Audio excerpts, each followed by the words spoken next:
இந்த மாதிரி பன்னீர் பர்கர் ஒரு வாட்டி செஞ்சு பாருங்கள், வெளியே வாங்கவே மாட்டீங்க. எப்படி பண்ணுறதுன்னு பார்க்கலாமா? 200 கிராம் பன்னீர் எடுத்து இந்த மாதிரி கட் பண்ணிக்கலாம்.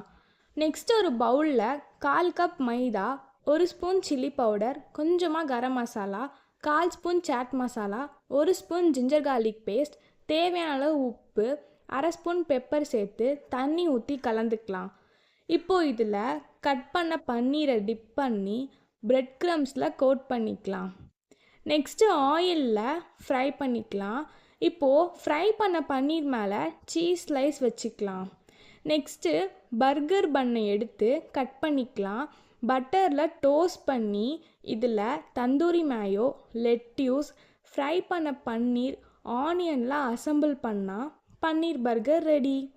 இதே மாதிரி நீங்களும் செஞ்சு பாருங்கள். இந்த வீடியோ பிடிச்சிருந்தா லைக் பண்ணுங்கள், மறக்காமல் சேனலை சப்ஸ்கிரைப் பண்ணிக்கோங்க. தேங்க்ஸ் ஃபார் வாட்சிங். பாய்.